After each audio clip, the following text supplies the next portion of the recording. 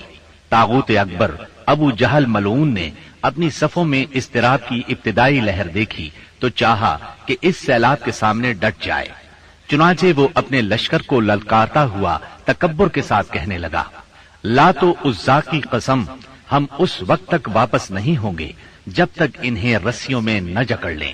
دیکھو تمہارا کوئی آدمی ان کے کسی آدمی کو قتل نہ کرے، بلکہ انہیں پکڑو اور گرفتار کرو تاکہ ہم ان کو اس حرکت کا مزہ چکھائیں۔ لیکن اسے اس غرور کی حقیقت کا بہت جلد پتہ لگ گیا، کیونکہ چند ہی لمحے بعد مسلمانوں کے حملے کی تندی کے سامنے مشرکین کی صفیں پھٹنا شروع ہو گئیں۔ البتہ ابو جہل اب بھی اپنے گرد مشرکین کا ایک غول لیے جمع ہوا تھا۔ اس غول نے ابو جہل کے چاروں طرف تلواروں کی باڑ اور نیزوں کا ایک جنگل قائم کر رکھا تھا، لیکن غیرت مند مسلمانوں کے اسلامی ہجوم کی آندھی نے اس باڑ کو بھی بکھیر دیا اور اس جنگل کو بھی اکھیڑ دیا۔ اس کے بعد یہ طاغوت اکبر دکھائی پڑا۔ مسلمانوں نے دیکھا کہ وہ ایک گھوڑے پر چکر کاٹ رہا ہے، ادھر اس کی موت دو انصاری جوانوں کے ہاتھوں اس کا خون چوسنے کی منتظر تھی۔ طاغوت اکبر ابو جہل کے قتل کا عبرتناک واقعہ بیان کرتے ہوئے عبد الرحمن بن عوف رضی اللہ عنہ فرماتے ہیں کہ میں جنگ بدر کے روز صف کے اندر تھا کہ اچانک مڑا تو کیا دیکھتا ہوں کہ دائیں بائیں دو نو عمر جوان ہیں۔ گویا ان کی موجودگی سے میں حیران ہو گیا کہ اتنے میں ایک نے اپنے ساتھی سے چھپا کر مجھ سے کہا، چچا جان مجھے ابو جہل کو دکھلا دیجیے۔ میں نے کہا، بھتیجے تم اسے کیا کرو گے؟ اس نے کہا، مجھے بتایا گیا ہے کہ وہ رسول اللہ صلی اللہ علیہ وسلم کو گالی دیتا ہے۔ اس ذات کی قسم جس کے ہاتھ میں میری جان ہے، اگر میں نے اس کو دیکھ لیا تو میرا وجود اس کے وجود سے الگ نہ ہوگا، یہاں تک کہ ہم میں سے جس کی موت پہلے لکھی ہے وہ مر جائے۔ وہ کہتے ہیں مجھے اس پر تعجب ہوا۔ اتنے میں دوسرے نو عمر نوجوان نے مجھے اشارے سے متوجہ کر کے یہی بات کہی۔ ان کا بیان ہے کہ میں نے چند ہی لمحوں بعد دیکھا کہ ابو جہل لوگوں کے درمیان چکر کاٹ رہا ہے۔ میں نے کہا، ارے دیکھتے نہیں، یہ رہا تم دونوں کا شکار جس کے بارے میں تم مجھ سے پوچھ رہے تھے۔ فرماتے ہیں کہ یہ سنتے ہی وہ دونوں شاہین اپنی تلواریں لیے جھپٹ پڑے اور اسے مار کر قتل کر دیا۔ پھر پلٹ کر رسول اللہ صلی اللہ علیہ وسلم کے پاس آئے۔ آپ نے فرمایا، تم میں سے کس نے قتل کیا ہے؟ دونوں نے کہا، میں نے قتل کیا ہے۔ آپ نے دونوں کی تلواریں دیکھی اور فرمایا، تم دونوں نے قتل کیا ہے۔ البتہ ابو جہل کا سامان معاذ بن عمرو بن جموح کو دیا۔ دونوں حملہ آوروں کا نام معاذ بن عمرو بن جموح اور معاذ بن افرا ہے۔ سیرت نگار ابن اسحاق کا بیان ہے کہ معاذ بن عمرو بن جموح نے کہا کہ میں نے مشرکین کو سنا وہ ابو جہل کے بارے میں کہہ رہے تھے، ابو الحکم تک کسی کی رسائی نہ ہو۔ معاذ بن عمرو کہتے ہیں کہ جب میں نے یہ بات سنی تو اسے اپنے نشانے پر لے لیا اور اس کی سمت جمع رہا۔ جب گنجائش ملی تو میں نے حملہ کر دیا اور ایسی ضرب لگائی کہ اس کا پاؤں نصف پنڈلی سے اڑ گیا۔ واللہ جس وقت یہ پاؤں اڑا ہے تو میں اس کی تشبیہ صرف اس گٹھلی سے دے سکتا ہوں جو موصل کی مار پڑنے پر جھٹک کر اڑ جائے۔ کہتے ہیں کہ ادھر میں نے ابو جہل کو مارا اور ادھر اس کے بیٹے اکرما نے میرے کندھے پر تلوار چلائی، جس سے میرا ہاتھ کٹ کر میرے بازو کے چمڑے سے لٹک گیا اور لڑائی میں مخل ہونے لگا۔ میں اسے اپنے ساتھ گھسیٹتے ہوئے سارا دن لڑا، لیکن جب وہ مجھے اذیت پہنچانے لگا تو میں نے اس پر اپنا پاؤں رکھا اور اسے زور سے کھینچ کر الگ کر دیا۔ اس کے بعد ابو جہل کے پاس معوذ بن افرا پہنچے، وہ زخمی تھا۔ انہوں نے اسے ایسی ضرب لگائی کہ وہ وہی ڈھیر ہو گیا، صرف سانس آتی جاتی رہی۔ اس کے بعد معوذ بن افرا خود بھی لڑتے ہوئے شہید ہو گئے۔ جب معرکہ ختم ہو گیا تو رسول اللہ صلی اللہ علیہ وسلم نے فرمایا، کون ہے جو دیکھے کہ ابو جہل کا انجام کیا ہوا؟ اس پر صحابہ کرام اس کی تلاش میں بکھر گئے۔ عبداللہ بن مسعود رضی اللہ عنہ نے اسے اس حالت میں پایا کہ ابھی سانس آ جا رہی تھی۔ انہوں نے اس کی گردن پر پاؤں رکھا اور سر کاٹنے کے لیے داڑھی پکڑی اور فرمایا، او اللہ کے دشمن، آخر اللہ نے تجھے رسوا کیا نا؟ اس نے کہا، مجھے کاہے کو رسوا کیا؟ کیا جس شخص کو تم لوگوں نے قتل کیا ہے اس سے بھی بلند پایا کوئی آدمی ہے؟ یا جس کو تم لوگوں نے قتل کیا اس سے بھی کوئی اوپر آدمی ہے؟ پھر بولا، کاش مجھے کسانوں کی بجائے کسی اور نے قتل کیا ہوتا۔ اس کے بعد کہنے لگا، مجھے بتاؤ فتح کس کی ہوئی؟ عبداللہ بن مسعود رضی اللہ عنہ نے فرمایا، اللہ اور اس کے رسول صلی اللہ علیہ وسلم کی۔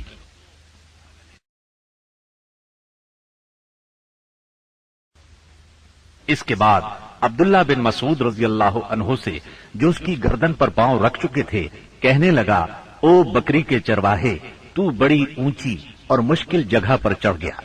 واضح رہے کہ عبداللہ بن مسعود رضی اللہ عنہ مکے میں بکریاں چرایا کرتے تھے۔ اس گفتگو کے بعد عبداللہ بن مسعود رضی اللہ عنہ نے اس کا سر کاٹ لیا اور رسول اللہ صلی اللہ علیہ وسلم کی خدمت میں لا کر حاضر کرتے ہوئے عرض کیا، یا رسول اللہ صلی اللہ علیہ وسلم، یہ رہا اللہ کے دشمن ابو جہل کا سر۔ آپ نے 3 بار فرمایا، واقعی اس اللہ کی قسم جس کے سوا کوئی معبود نہیں۔ اس کے بعد فرمایا، اللہ اکبر، الحمد للہ الذی صدق وعدہ ونصر عبدہ وہزم الاحزاب وحدہ۔ اللہ اکبر، تمام حمد اللہ کے لیے ہے جس نے اپنا وعدہ سچ کر دکھایا، اپنے بندے کی مدد فرمائی اور تنہا سارے گروہوں کو شکست دی۔ پھر فرمایا، چلو مجھے اس کی لاش دکھاؤ۔ جب آپ صلی اللہ علیہ وسلم کو لاش دکھائی گئی تو آپ نے فرمایا، یہ اس امت کا فرعون ہے۔ معاذ بن عمرو اور معوذ بن افرا کے ایمان افروز کارناموں کا ذکر ہو چکا ہے۔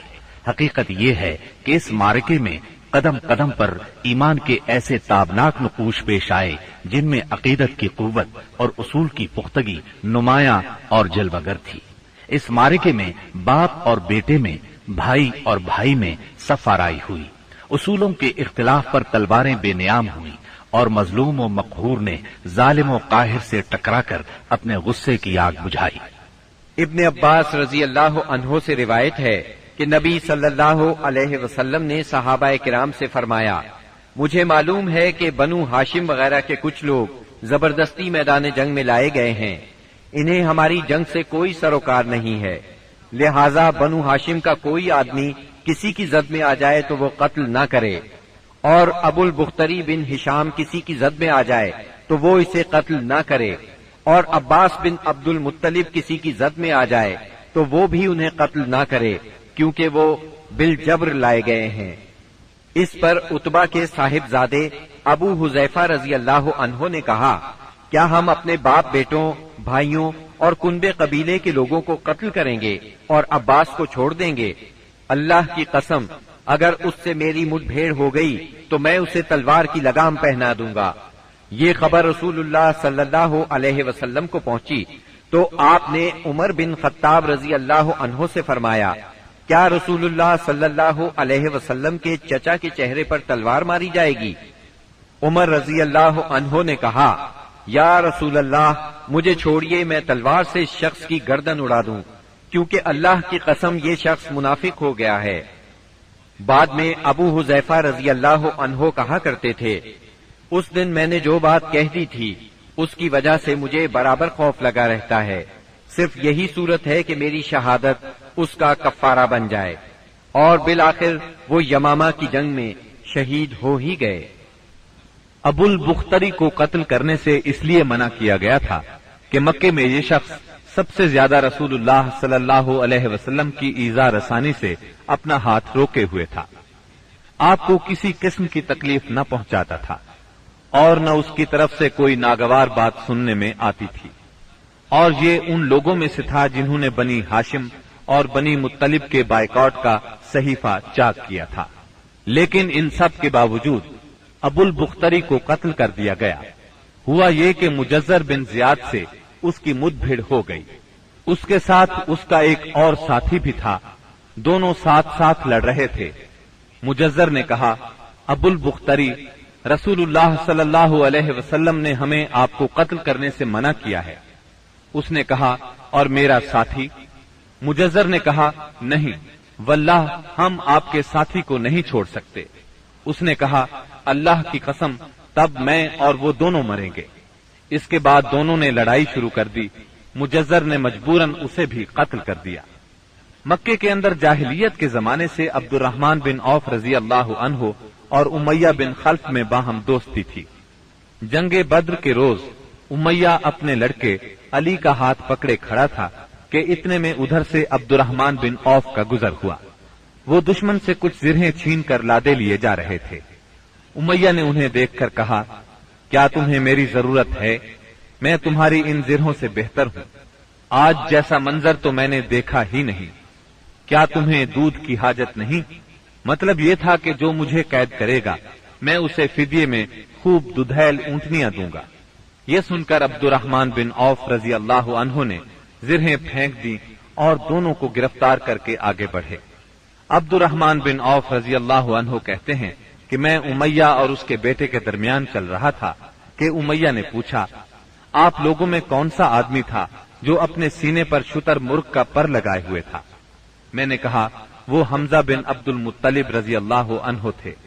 امیہ نے کہا یہی شخص ہے جس نے ہمارے اندر تباہی مچا رکھی تھی۔ سیدنا عبد الرحمن رضی اللہ عنہ کہتے ہیں کہ واللہ میں ان دونوں کو لیے جا رہا تھا کہ اچانک بلال رضی اللہ عنہ نے امیہ کو میرے ساتھ دیکھ لیا تو انہوں نے کہا او ہو کفار کا سرغنہ امیہ بن خلف، اب یا تو میں بچوں گا یا یہ بچے گا۔ میں نے کہا اے بلال رضی اللہ عنہ یہ میرا قیدی ہے۔ انہوں نے کہا اب یا تو میں رہوں گا یا یہ رہے گا۔ پھر نہایت بلند آواز سے پکارا اے اللہ کے مددگارو یہ رہا کفار کا سرغنہ امیہ بن خلف، اب یا تو میں رہوں گا یا یہ رہے گا۔ عبد الرحمن بن عوف رضی اللہ عنہ کہتے ہیں کہ اتنے میں لوگوں نے ہمیں گھیرے میں لے لیا، میں ان کا بچاؤ کر رہا تھا مگر ایک آدمی نے تلوار سے اس کے بیٹے کے پاؤں پر ضرب لگائی اور وہ وہیں گر گیا۔ ادھر امیہ نے اتنے زور سے چیخ ماری کہ میں نے ویسی چیخ کبھی سنی ہی نہ تھی۔ میں نے کہا نکل بھاگو مگر آج بھاگنے کی گنجائش نہیں، اللہ کی قسم میں تمہارے کچھ کام نہیں آ سکتا۔ عبد الرحمن رضی اللہ عنہ فرماتے ہیں کہ لوگوں نے اپنی تلواروں سے ان دونوں کو کاٹ کر ان کا کام تمام کر دیا۔ اس کے بعد عبد الرحمن بن عوف رضی اللہ عنہ کہا کرتے تھے اللہ بلال رضی اللہ عنہ پر رحم کرے، میری زرہیں بھی گئیں اور میرے قیدی کے بارے میں مجھے تڑپا بھی دیا۔ سیدنا عمر بن خطاب رضی اللہ عنہ نے اپنے ماموں عاص بن ہشام بن مغیرہ کو قتل کیا۔ سیدنا ابو بکر صدیق رضی اللہ عنہ نے اپنے بیٹے عبد الرحمن کو جو اس وقت مشرکین کے ہمراہ تھے پکار کر کہا او خبیث میرا مال کہاں ہے؟ عبد الرحمن نے جواب میں ایک شعر کہا جس کا ترجمہ یوں ہے ہتھیار تیز رو گھوڑے اور اس تلوار کے سوا کچھ باقی نہیں جو بڑھاپے کی گمراہی کا خاتمہ کرتی ہے۔ جس وقت مسلمانوں نے مشرکین کی گرفتاری شروع کی رسول اللہ صلی اللہ علیہ وسلم چھپر میں تشریف فرما تھے اور سعد بن معاذ رضی اللہ عنہ تلوار حمائل کیے دروازے پر پہرا دے رہے تھے۔ رسول اللہ صلی اللہ علیہ وسلم نے دیکھا کہ سعد رضی اللہ عنہ کے چہرے پر لوگوں کی اس حرکت کا ناگوار اثر پڑ رہا ہے۔ آپ نے فرمایا، اے سعد، ایسا محسوس ہوتا ہے کہ تم کو مسلمانوں کا یہ کام ناگوار ہے۔ انہوں نے کہا، جی ہاں، اللہ کی قسم، اے اللہ کے رسول، یہ اہل شرک کے ساتھ پہلا معرکہ ہے جس کا موقع اللہ نے ہمیں فراہم کیا ہے، اس لیے اہل شرک کو باقی چھوڑنے کی بجائے مجھے یہ بات زیادہ پسند ہے کہ انہیں خوب قتل کیا جائے اور اچھی طرح کچل دیا جائے۔ اس جنگ میں عکاشہ بن محصن اسدی رضی اللہ عنہ کی تلوار ٹوٹ گئی۔ وہ رسول اللہ صلی اللہ علیہ وسلم کی خدمت میں حاضر ہوئے۔ آپ نے انہیں ایک چھڑی تھما دی اور فرمایا، عکاشہ، اسی سے لڑائی کرو۔ عکاشہ نے اسے رسول اللہ صلی اللہ علیہ وسلم سے لے کر ہلایا تو وہ ایک لمبی، مضبوط اور چمچم کرتی ہوئی سفید تلوار میں تبدیل ہو گئی۔ پھر انہوں نے اسی سے لڑائی کی یہاں تک کہ اللہ نے مسلمانوں کو فتح نصیب فرمائی۔ اس تلوار کا نام اون یعنی مدد رکھا گیا تھا۔ یہ تلوار مستقلاً عکاشہ رضی اللہ عنہ کے پاس رہی اور وہ اسی کو لڑائیوں میں استعمال کرتے رہے، یہاں تک کہ دور صدیقی میں مرتدین کے خلاف جنگ کرتے ہوئے شہید ہو گئے۔ اس وقت بھی یہ تلوار ان کے پاس ہی تھی۔ خاتمہ جنگ کے بعد مصعب بن عمیر ابدری رضی اللہ عنہ اپنے بھائی ابو عزیز عمیر ابدری کے پاس سے گزرے۔ ابو عزیز نے مسلمانوں کے خلاف جنگ لڑی تھی اور اس وقت ایک انصاری صحابی اس کا ہاتھ باندھ رہے تھے۔ مصعب نے اس انصاری سے کہا، اس شخص کے ذریعے اپنے ہاتھ مضبوط کرنا، اس کی ماں بڑی مالدار ہے، وہ غالباً تمہیں اچھا فدیہ دے گی۔ اس پر ابو عزیز نے اپنے بھائی مصعب رضی اللہ عنہ سے کہا، کیا میرے بارے میں تمہاری یہی وصیت ہے؟ مصعب رضی اللہ عنہ نے فرمایا، ہاں، تمہاری بجائے یہ انصاری میرا بھائی ہے۔ جب مشرکین کی لاشوں کو کنویں میں ڈالنے کا حکم دیا گیا اور عتبہ بن ربیعہ کو کنویں کی طرف گھسیٹ کر لے جایا جانے لگا تو رسول اللہ صلی اللہ علیہ وسلم نے اس کے صاحبزادے ابو حذیفہ رضی اللہ عنہ کے چہرے پر نظر ڈالی، دیکھا تو غمزدہ تھے، چہرہ بدلا ہوا تھا۔ آپ صلی اللہ علیہ وسلم نے فرمایا، ابو حذیفہ، غالباً اپنے والد کے سلسلے میں تمہارے دل کے اندر کچھ احساسات ہیں۔ انہوں نے کہا، نہیں واللہ یا رسول اللہ، میرے اندر میرے باپ کے بارے میں اور ان کے قتل کے بارے میں ذرا بھی لرزش نہیں، البتہ میں اپنے باپ کے متعلق جانتا تھا کہ ان میں سوجھ بوجھ ہے، دور اندیشی اور فضل و کمال ہے، اس لیے میں آس لگائے بیٹھا تھا کہ یہ خوبیاں انہیں اسلام تک پہنچا دیں گی، لیکن اب ان کا انجام دیکھ کر اور اپنی توقع کے خلاف کفر پر ان کا خاتمہ دیکھ کر مجھے افسوس ہے۔ اس پر رسول اللہ صلی اللہ علیہ وسلم نے سیدنا ابو حذیفہ رضی اللہ عنہ کے حق میں دعائے خیر فرمائی اور ان سے بھلی بات کہی۔ آخرکار اسلام نے کفر پر فتح پائی۔ اس غزوہ بدر میں قریش کا سردار ابو جہل بھی مارا گیا۔ یہ وہی ابو جہل تھا جس نے نبی کریم صلی اللہ علیہ وسلم اور مسلمانوں پر ظلم و ستم کے پہاڑ توڑے تھے۔ 70 کافر موت کے گھاٹ اترے، 70 ہی گرفتار ہوئے، باقی دم دبا کر بھاگ نکلے۔ مسلمانوں میں صرف 14 شہید ہوئے، ان میں 6 مہاجر اور 8 انصاری تھے۔ اس جنگ نے اسلام کے دشمنوں کی طاقت کا جنازہ نکال دیا، ان کا بھرم کھل گیا اور ان کا غرور خاک میں مل گیا۔ جب رسول اللہ صلی اللہ علیہ وسلم مدینہ پہنچ چکے تو آپ نے قیدیوں کے بارے میں مشورہ کیا۔ سیدنا ابو بکر نے فدیہ لینے کی رائے دی، جبکہ سیدنا عمر کی رائے یہ تھی کہ انہیں قتل کر دیا جائے۔ انہوں نے فرمایا، میرا قریبی میرے حوالے کریں اور میں اسے قتل کروں۔ عقیل بن ابی طالب سیدنا علی کے حوالے کریں، وہ اس کی گردن کو اڑائیں، یہاں تک کہ اللہ کو معلوم ہو جائے کہ ہمارے دلوں میں مشرکین کے لیے کوئی نرم گوشہ نہیں ہے، اور یہ حضرات مشرکین کے ائمہ اور قائدین ہیں۔ رسول اللہ صلی اللہ علیہ وسلم نے فدیہ لینا طے کیا۔ یہ فدیہ 4000 سے 3000 اور کم از کم 1000 درہم تک تھا۔ اور ان میں سے جو لکھنا پڑھنا جانتے تھے ان کا فدیہ یہ قرار دیا گیا کہ وہ 10 بچوں کو لکھنا پڑھنا سکھا دیں۔ غزوہ بدر میں قریش کے 70 آدمی مارے گئے، ان میں عتبہ اور ابو جہل جیسے رئیس شامل تھے۔ ابو جہل کے بعد قریش کا سردار ابو سفیان کو بنایا گیا، یہ بنو امیہ سے تھے۔ اس طرح بنو امیہ کے وقار میں اضافہ ہو گیا۔ جمادی الاولیٰ 3 ہجری میں قریش نے اپنا ایک قافلہ عراق کے راستے ملک شام بھیجا۔ یہ راستہ نجد سے ہو کر شام جاتا تھا اور مدینے کے قریب سے نہیں گزرتا تھا۔ اس قافلے کی قیادت صفوان بن امیہ کر رہا تھا۔ رسول اللہ صلی اللہ علیہ وسلم کو اس کا علم ہو گیا۔ آپ نے سیدنا زید بن حارثہ رضی اللہ عنہ کی کمان میں 200 سواروں کا ایک دستہ بھیج دیا۔ قریش کا قافلہ نجد میں قردہ نامی ایک چشمے پر پڑاؤ ڈال رہا تھا کہ سیدنا زید رضی اللہ عنہ نے اس پر حملہ کر دیا۔ نتیجہ یہ ہوا کہ پورا قافلہ ان کے قبضے میں آ گیا، البتہ اس میں جتنے آدمی تھے سب نکل بھاگے۔ صرف قافلے کا رہنما فرات بن حیان گرفتار ہو سکا، اس نے اسلام قبول کر لیا۔ مال غنیمت کی مقدار 1,00,000 درہم تھی، اور غزوہ بدر کے بعد قریش کے لیے یہ سب سے زیادہ تکلیف دہ مار تھی۔ غزوہ بدر کے بعد غزوات کے سلسلے میں تیزی آ گئی۔ 3 ہجری میں غزوہ بحران، غزوہ غطفان، غزوہ حمیر الاسد اور غزوہ احد اس سال کامیابی سے لڑے گئے۔